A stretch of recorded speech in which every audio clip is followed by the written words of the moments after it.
欢迎收听8月26号的迦南之声，我是世倩牧师，大家平安。我们今天呢要一起来分享的是耶利米书36章1到32节。耶利米书36章1到32节，在这段经文当中呢，上帝显明他对人的怜悯。然而人若听到自己的罪恶，明白这是自己的过犯，愿不愿意悔改呢？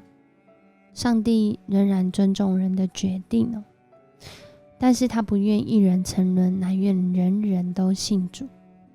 在今天的这段经文当中，很可惜的这位王约雅敬，他不敬畏上帝。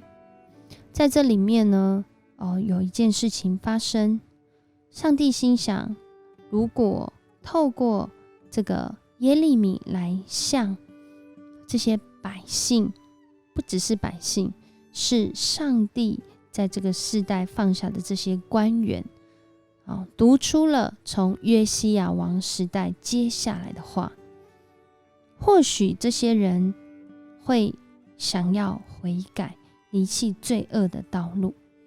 那么上帝他心想要赦免他们的过犯。然而这个耶利米他请来他的书记秘书巴录来帮他记录这些话语，并且呢让他去圣殿来，在这个时候到的时候去圣殿来读出这个话语。因为耶利米被禁止上圣殿，但是巴录呢他就真的上圣殿去宣读这些话语了。然后呢在读的过程当中，这些人听到之后大家的感觉就是彼此对看，很惊慌失措，就说我们必须要把这些事要呈报给我们的王。还问他说，这个话是谁告诉你的？谁让你写下来的？而巴录回答说，是耶利米一一口授的，他边说我边写，记录下来在这书卷上。然后他们就告诉他说，那你和耶利米都要躲起来，不能让人家知道你们在什么地方。这些官员呢就拿这样书卷去到了王的面前。可是呢在这里王听到了这书卷的内容，他只是就在那里坐在火炉面前烤火。当这旁边的这个书记把这些话语讲的3、4段之后，这个王呢他就拿起他的小刀，开始割破这书卷。我们现在可能不觉得怎么样，可是在当时，在那个时代，书卷这种事情是非常昂贵的。他把它割破，丢到火炉里，一直到整个书卷都烧光。在今天的这个经文里面说，王和他的官员听见书卷里记录的话，一点都不害怕，也不撕裂衣服表示伤心。这代表这里面一定记录了很多需要撕裂衣服表示哀悼的事情。但是王不觉得虽然在这官员当中有少数的官员求王说不要烧那个书卷，王却完全不理会。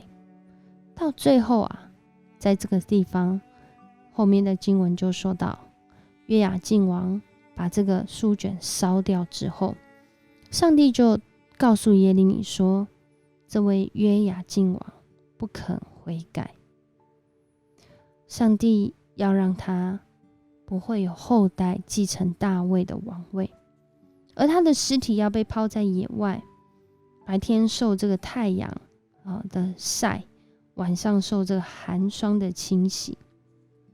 由于他们犯的罪，上帝要惩罚他、他的子孙、他的官员，他跟耶路撒冷和犹大人民都不理会上帝的警告，所以他们要经历大灾难。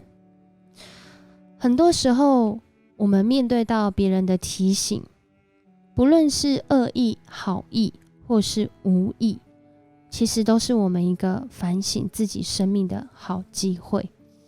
何况在今天的经文里面，是上帝他再一次提醒我们，我们的生命中有没有哪一些事件，哪一些过犯还没有处理，还没有好好的悔改、饶恕、彼此和好的事情呢？在这里，上帝他的心意是要借着让你知道你生命的实况，让你有悔改的机会。可是约雅敬带头让整个犹大国活在不愿悔改、招致毁灭的境况中。这是我们的提醒，这也是我们的戒禁，让我们看见自己生命的实况。如果这个说的就是我，说的就是你，那这是我们一个悔改的机会，让我们用行动来表达。我们一起来祷告。爱我们的上帝，你是蛮有怜悯的上帝，你不愿人活在过犯、罪恶，甚至黑暗跟毁灭当中。你总是给我们可以改过、可以更新的机会。然而当我们面对到我们的错误，面对到我们自己的失败的时候，主啊，求主你帮助我们有信心来改变自己，有能力来面对自己的错误，更是让我们有从你来的爱浇灌，来代替这些羞辱和罪疚。主啊，帮助我们不要紧抓着自己的错误和罪恶不放，让自己一步错步步错。恳求主帮助我们，就像今天你用这段圣经的话语提醒我们的生命。主啊，我们也要说，若是我们明白，我们也愿意要在行动上来做出改变。主啊，祝福每一个你所爱的儿女都能够经历把握改过自新的一个机会，经历到新的恩典，经历到新的祝福。我们这样祷告是奉靠主耶稣基督得胜的名求，阿们。谢谢你收听今天的迦南之声，我是世倩牧师。